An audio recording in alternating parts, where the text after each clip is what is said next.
Welcome to our channel Elliott Wave Made Easy. Today we are going to expose Elliott Wave myths. Elite wave के साथ क्या क्या myths होते हैं। जैसे हम कहते हैं कि कुछ लोग एक्सटेंडेड वेव फिफ्थ आ गई है। जब एलियट वेव के काउंट नहीं वो जस्टिफाई कर पाते तो वो कहते हैं ये ट्रंकेटेड वेव है। कभी जब वेव फोर ओवरलैप हो जाए तो भी वो बोलते हैं ये अनोमली हो गई है। और मतलब अक्सर जो एलियट वेवर्स होते हैं वो अपनी लेबलिंग को प्रूव करने के लिए कुछ भी लेबल कर लेते हैं। और आज हम ये सारी जो चीजें हैं वो आपके सामने एक्सपोज करने वाले हैं। तो जैसे हमारे सामने है ये हिंद कॉपर का चार्ट। यहाँ पे क्या था कि ये मंथली चार्ट है इसका। यहाँ पे अब रिसेंटली जो करेक्शन आई है, यहाँ पे सबको यही लग रहा था कि ये थर्ड वेव है। और इसके बाद क्या होगा कि अब फोर्थ वेव का डिक्लाइन आएगा और फिर फिफ्थ वेव स्टार्ट हो जाएगी। अब नॉर्मली फोर्थ वेव जो होती है वो 38.2 और 50% तक रिट्रेस करती है। और वहां से फिर से एक अपसाइड आता है जो ये टॉप ब्रेक कर देता है। अब यहाँ पे क्या हुआ, लोग ब्लाइंडली जो 38% से 290 पे आता था, वहां पे देखिए आप यहाँ सपोर्ट जो भी दिख रहा है कुछ महीने तक रहा और ये अल्टीमेटली ब्रेक हो गया। यहाँ पे काफी लोग जो एलियट वेव फॉलो कर रहे होंगे ब्लाइंडली, जो मतलब सिर्फ प्लेन एलियट वेव फॉलो करते हैं जिसके हिसाब से प्राइस हमेशा 1 2 3 4 5 के रूप में ऊपर जाता है, वो ब्लाइंडली यहाँ बाई करते हैं। अब कुछ 50% पे भी करते हैं। अब यहाँ से क्या चालू हो जाता है, एवरेजिंग, जो कंटिन्यूसली मार्केट फॉल कर रहा है और पैनिक करते हैं और यहाँ पे मतलब फंस जाते हैं बेसिकली, जो इवन जो एलियट वे भी फॉलो करते हैं। अब यहाँ पे आप कभी भी हमारी एनालिसिस देखेंगे तो हम हमेशा बोलते हैं जरूरी नहीं है हमें 5 वेव्स मिलेगी। हमें कभी 3 वेव्स भी मिलती है, कभी 5 वेव भी मिल सकती है। तो ये आपको ब्लाइंडली क्या बन रहा है वो आपको स्ट्रक्चर, ये प्रोबेबल तो था कि फोर्थ बनेगा, बट ऐसा बनेगा या नहीं बनेगा ये तो हमें फ्यूचर में ही पता चलेगा। तो एलियट वे पे जो भी कुछ होता है वो एक प्रोबेबिलिटी होती है। और साइड बाय साइड एक जो एनालिसिस होती है, जैसे ये हो सकता है, बट उसको एक्चुअली हमें देखना पड़ता है प्राइस एक्शन में, डिमांड एंड सप्लाई कैसा है, इकोनॉमिक कंडीशंस कैसी है। तो ये सारी चीजें हमें देखनी पड़ती है पहले से। और ब्लाइंडली जो 1 2 3 4 5 ऐसा करके अगर आप बाई करेंगे तो जरूर फंसेंगे। अब इस चार्ट में मैं आगे आपको बताऊंगा कि कैसे हमें टॉप पे ही पता चल गया था कि ये थोड़ा बड़ा डिक्लाइन आने वाला है। तो वो हम इसको आगे बताएंगे आपको, तो वीडियो से बने रहे। तो यहाँ पे एक मेजर लूप होल आपको दिख गया कि अगर आपको दिख रहा है ये 1 2 3 है तो जरूरी नहीं है कि आपको 4 मिलेगा और फिर 5 मिलेगा। ये जैसे प्राइस जो 4 है यहाँ पे इंटरसेक्ट हो गया। अब आगे और भी मतलब ये जरूरी नहीं है यहाँ से मतलब 5 ये टॉप भी ब्रेक कर सकता है, जैसे हमारे पास लीडिंग डायगोनल भी होते हैं। बट आप ब्लाइंडली नहीं ये कह सकते कि 38% पे ही रिट्रेस करेगा। तो बहुत सारी पॉसिबिलिटीज होती है। अब इसी एनालिसिस को आगे बढ़ाते हुए, जैसे अभी हमने रिसेंटली ट्विटर पे भी अपने ट्विटर अकाउंट पे ये पोस्ट किया था, हिंदुस्तान कॉपर का ही था। हमने बोला था यहाँ चार्ट में एक बेरिश डाइवर्जेंस है। उसके बाद स्टॉक ने ऑलमोस्ट 50% के ज्यादा करेक्ट कर लिया है। बट हमने आपके साथ एक लेवल भी यहाँ पे शेयर किया है, ये देखिए ये लेवल था 180 के अराउंड। ये एक स्ट्रॉन्ग डिमांड जोन हमें यहाँ आपने दिखाया था। हमने बोला था कि ये यहीं पे अगर आप देखेंगे कि ये एक डिमांड जोन के पास आ रहा है। ये हमने ऑलरेडी पोस्ट अगर आप देखेंगे 3 फेब को किया था। अब इसमें एक्चुअल एंट्री जो मिली थी वो आगे अगर हम आप देखेंगे तो आपको मिली थी वो 7 अप्रैल को। एग्जैक्टली यहाँ पे गैप डाउन हुआ था। और उसी जोन से अगर आप करंट प्राइस देखे उसके बाद इसने फिर से मुड़ के नहीं देखा। इसी जोन से आप देखिए कि करंट प्राइस 238, मतलब ऑलमोस्ट 60 रुपीज, 50 60 रुपीज का यहाँ पे अप मूव एक ही महीने में आपको 1 1.5 महीने में मिला है। तो ये लेवल भी हम आगे अभी आपको वीडियो में बताएंगे कि ये लेवल क्यों इम्पोर्टेंट था और हमने पहले से ही क्यों इसको यहाँ पे आपको हाईलाइट करके दिखाया था कि ये स्टॉक आपके वॉच लिस्ट में होना चाहिए। अब इसी को आगे बढ़ाते हुए पहले हम ये जान लेते हैं कि ये स्टॉक गिरा क्यों। क्योंकि काफी लोग सिर्फ एलियट वेव फॉलो करते हैं, तो आपको सप्लाई और डिमांड के बारे में भी पता होना चाहिए, लिक्विडिटी जैसे कंसेप्ट आपको पता होने चाहिए। अब जो हमें स्टार्टिंग में 1 2 3 दिख रहा था, अगर आप ईयरली चार्ट में इसको कन्वर्ट कर लेते तो आप देखेंगे कि ये एक सप्लाई जोन था। अब यहाँ पे तो ये सिर्फ ईयरली कैंडल जैसे आपको दिख रही है। तो ये देखिए एक ईयरली सप्लाई जोन, यहाँ से एक स्ट्रॉन्ग सप्लाई आया था। फर्स्ट टाइम अगर किसी भी सप्लाई जोन में प्राइस आती है, और अगर ईयरली जैसे सप्लाई जोन में प्राइस आएगी, तो डेफिनेटली एक बड़ा पुल बैक जरूर आता है स्टॉक में। तो यही एक प्राइम रीजन था कि एक yearly supply, yearly selling zone था हिंद कॉपर का, जहां से एक, ऑल्दो यहाँ पे देखिए कुछ लोगों को ट्रैप करने के लिए क्या हुआ है, ये जो एक पॉइंट है, ये तो यहाँ पे सिंगल पॉइंट मिल रहा है, बट ये ईयरली चार्ट है। अगर आप देखेंगे कि ये एक स्ट्रॉन्ग रेजिस्टेंस था, प्राइस ने इसको ब्रेक करके मतलब ये यहाँ पे लग रहा है कि क्लोज नहीं किया, बट ये ईयरली कैंडल है। अगर आप देखेंगे काफी टाइम तक ये, हम आगे दिखाएंगे, काफी टाइम तक इस जोन के ऊपर ट्रेड किया। तो ये एक लिक्विडिटी ग्रैब होती है कि इस जोन के ऊपर किसी ने बाई कंसिडर किया होगा कि ये एक स्ट्रॉन्ग रेजिस्टेंस है, मल्टी ईयर रेजिस्टेंस है।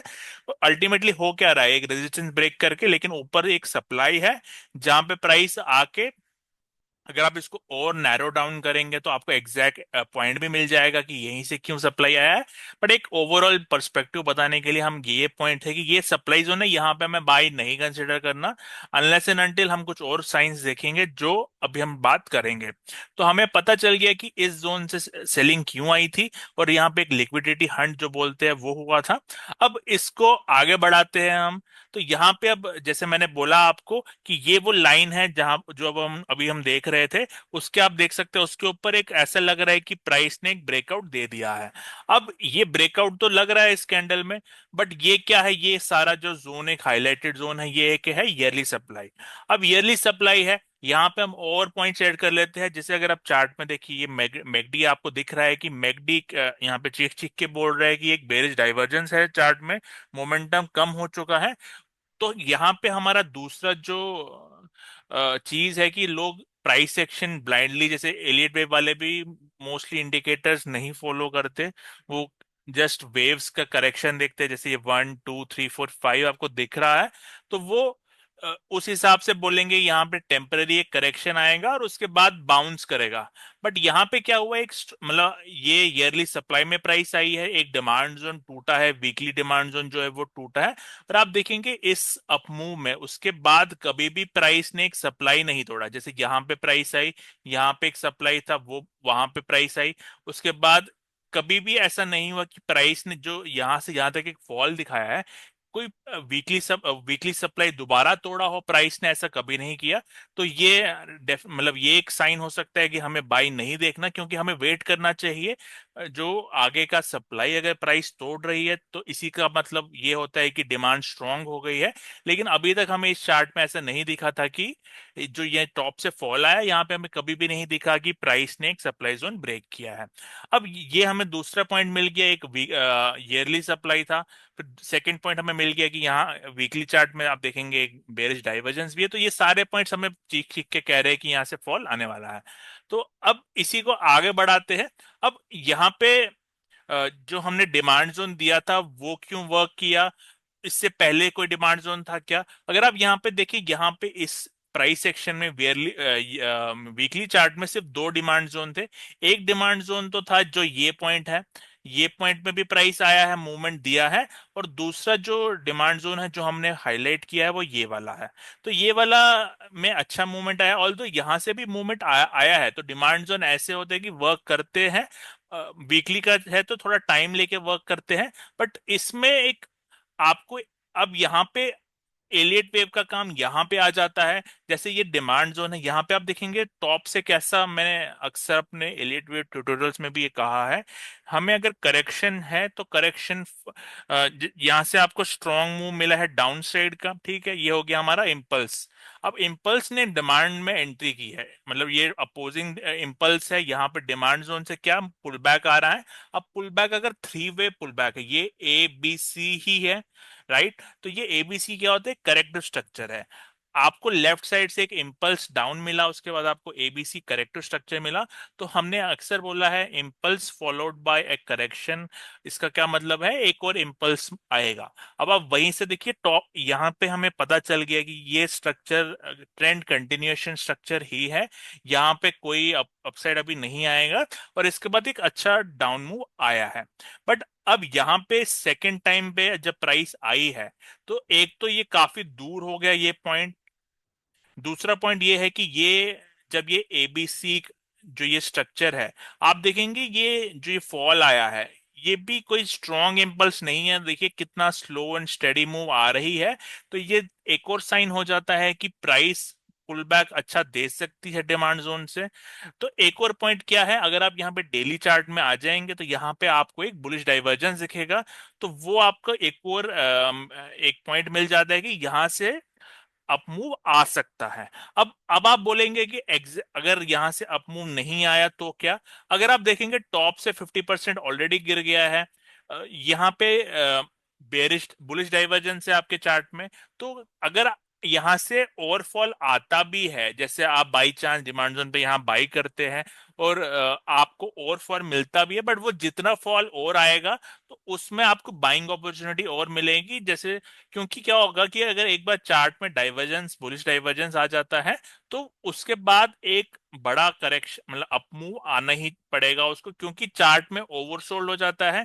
तो वो ओवरसोल्ड, या तो जैसे यहाँ पे भी देखिए एक फॉल मतलब एक शार्प फॉल आया, उसके बाद आपको अपोजिट डायरेक्शन का मूव आता है। तो अगर यहाँ से प्राइस को नीचे भी जाना है तो एक अपोजिट साइड का प्राइस सेक्शन जरूर आएगा। वो मे बी करेक्टिव हो सकता है या नया एक इम्पल्स बना के प्राइस ऊपर जाएगी। वो आइडेंटिफाई करने के लिए आपको इलेट वेव वेव एनालिसिस यूज करना होता है। बट यहाँ पे आप एंट्री लेके उसको आइडेंटिफाई आपको रन टाइम पे करना होता है कि यहाँ पे एंट्री लेके कैसा स्ट्रक्चर बन रहा है। जैसे किसी ने अगर यहाँ एंट्री की है, तो ये स्ट्रक्चर देख के उसको एग्जिट कर लेना चाहिए था, क्योंकि यहाँ पे क्या हुआ है कि इम्पल्स के बाद एक करेक्टिव स्ट्रक्चर मिली है। अगर यहाँ पे जैसे किसी ने एंट्री की है, अभी तक ये मूव स्ट्रांग है, यहाँ पे अगर एक करेक्टिव स्ट्रक्चर बन जाती है तो फिर से और अपसाइड के, क्योंकि ये एक शार्प मूव मिल गई। एक करेक्टिव स्ट्रक्चर जैसे यहाँ पे आप देखिए, एक दो कैंडल तीन कैंडल आपको शार्प मिले, उसके बाद आपको वन टू थ्री एक स्मॉल कंसोलिडेशन करेक्शन। अगर आप ये वीकली चार्ट है इसमें मैं दिखा रहा हूँ, बट इसको अगर आप और छोटे टाइम फ्रेम पे जाके देखेंगे तो आपको एक कोई करेक्टिव स्ट्रक्चर मिलेगा, और आप देख सकते हैं फिर से एक अपसाइड प्लान मतलब अपसाइड आ रही है। तो यही मतलब जो ऑब्जर्वेशंस होती है ये आपको नोट करनी होती है। और मतलब नॉर्मली क्या है इस वीडियो का पर्पस, कि हमें ब्लाइंडली 1 2 3 4 एबीसी नहीं करना, हमें ये देखना है मार्केट इम्पल्स बना के जा रही है या करेक्शन जा रही है। हमारा पर्पस होता है कि हमें इम्पल्स मूव ट्रेड करने होते हैं। उसके लिए हमें आइडेंटिफिकेशन के लिए क्या लगता है, जैसे यहाँ पे एक हमें इम्पल्स मूव डाउन साइड की ओर मिला, उसके बाद आपको अगर एबीसी करेक्शन मिलेगा, तो यहाँ पे कंफर्म हो जाता है कि हमें एक नेक्स्ट इम्पल्स मिलेगा। अब वैसे यहाँ से अगर आप डाउन साइड से देखेंगे, यहाँ से आपको एक इम्पल्स मिला, आपको फिर से यहाँ पे एक शॉर्ट कंसोलिडेशन मिली, तो ये कंफर्म हो जाता है कि आपको अब थोड़ा एक और इम्पल्स मिल सकता है। तो अब इसको हम और आगे बढ़ाते हैं। जो दूसरे चार्ट पे हम इस पे दूसरे एग्जांपल्स भी इसमें हम लेंगे। जैसे हम बात करें, हमने और भी स्टॉक्स देखे थे, जैसे ये मैंने जो आपको बताया कि डाइवर्जेंस जो बुलिश डाइवर्जेंस आप देख सकते हैं मैकडी में। अगर आप इसी को मैकडी में देखें, ये कंटिन्यूअसली आपको अपसाइड की ओर जा रहा है, मतलब momentum of selling set slow हो चुका है। तो ये मूव आने की प्रोबेबिलिटी और बढ़ जाती है, और यहाँ पे यही साइन हमें ऑब्जर्व करने होते हैं। अब ये हुआ हिंद कॉपर का एग्जांपल। हमने आपको याद होगा, अगर आप हमारे चैनल से, हमने रिलायंस का एग्जांपल भी 7 महीने पहले आपको बताया था कि वन टू जैसे यहाँ पे 1 2 3 5 है, ये इंपॉर्टेंट नहीं है। हमें क्या देखना है कि यहाँ पे आपको एक डाइवर्जेंस मिली है चार्ट में, तो साइन है कि लोग क्या करते हैं, लोग ब्लाइंडली 1 2 3 4 5 करते हैं, और मतलब उसको प्रूव करने के लिए अपोजिट से मतलब यहाँ पे बोलेंगे कि 1 2 3 5 हो गया, फिर फॉल आएगा। बट वो फॉल आएगा तो वैसे साइन है। अगर ये थर्ड वेव आप लिख रहे हो तो एक्चुअली ये थर्ड वेव है या नहीं है, वो उसको देखने के लिए आपको इंडिकेटर्स की हेल्प लेनी चाहिए। आपको मतलब फंडामेंटल रीजंस क्या है वो सब पता होना चाहिए। तो ये ब्लाइंडली आपको स्ट्रक्चर्स नहीं देखने चाहिए, और आपको ये थोड़ी और इंफॉर्मेशन डिमांड और सप्लाई की भी रखनी चाहिए, लिक्विडिटी की रखनी चाहिए। तो ये सारे हेल्पफुल पॉइंट्स होते हैं जो आपको मदद करते हैं। अब जैसे ये रिलायंस का एग्जांपल हमने यहाँ पे बोला था कि करेक्शन एक आएगी, यहाँ से आप देख सकते हैं कि अच्छा फॉल रिलायंस में आया था। ये 7 महीने पहले ही हमने शेयर किया था, यहाँ पे एक बहुत अच्छा फॉल ऑलमोस्ट 1500 से 11 मतलब 1000 के लेवल पे रिलायंस आ गया था। हमने यहाँ, आपको याद होगा, ट्विटर पे रिलायंस का एक डिमांड जोन बनाया था, वहां से एक स्ट्रॉन्ग अप मूव रिलायंस में आई है। हमने आपके साथ हिंद कॉपर का भी शेयर किया था, बीपीसीएल का शेयर किया था, उसमें भी 100-150 पॉइंट्स का अप मूव आ चुका है। जैसे टाटा मोटर्स का भी हमने जो फॉल था, जैसे ये आप ये आपको याद होगा, ये हमने लास्ट ईयर ही बता दिया था वीडियो में कि ये भी फॉल करने वाला है। और यहाँ से भी आप देखेंगे बहुत 1000 के ऊपर, मतलब टॉप से एकदम जब 1100-1200 का था टाटा मोटर्स, वहीं से हमने एक फॉल प्रिडिक्ट किया था। और ये फॉल के बाद एक बहुत बड़ा फॉल इसमें आया। और हमने, आपको याद होगा, टेलीग्राम पे भी अपने काफी डिमांड जोन शेयर किए थे। तो जितने भी डिमांड जोन हमने शेयर किए वहां से एक मूवमेंट आई है। वीकली जोन हमने शेयर किए थे, क्वार्टरली जोन हमने शेयर किए थे, वहां से टाटा मोटर्स में बॉटम से मूव आया भी है। आप वो पोस्ट जाके देख सकते हैं। तो अल्टीमेटली हमारा मतलब पर्पस क्या था यहाँ पे एक्सपोज करने का, कि लेबलिंग को प्रूव करने मत जाओ कि 1 2 3 4 5 लेबलिंग है फिर एबीसी है। आप अंडरस्टैंड करें कि मार्केट इम्पल्स में जा रहा है, करेक्शन में जा रहा है, और अगला मूव प्रिडिक्ट करना उस हिसाब से आप प्रिडिक्ट करिए। क्योंकि काफी टाइम जरूरी नहीं है आपको 5 वेव्स मिलेगी, काफी टाइम ऐसा भी होता है मार्केट में कि 3 वेव्स ही मिलती है। कभी कभी हमें से एक शार्प वेव सिंगल मिल जाती है और उसके अपोजिट का एबीसी स्टार्ट हो जाता है। तो हमें थोड़ा फ्लेक्सिबल होना चाहिए रूल्स के हिसाब से, और ऐसा कोई ब्लाइंड फोल्डेड नहीं है कि 5 वेव्स मिलेगी उस हिसाब से ब्लाइंडली हमें ट्रेड नहीं लेने। अब ये वीडियो आपको पसंद आए, वीडियो को लाइक करें, चैनल को सब्सक्राइब करें, कोई डाउट आप उसे डाल सकते हैं। Thank you.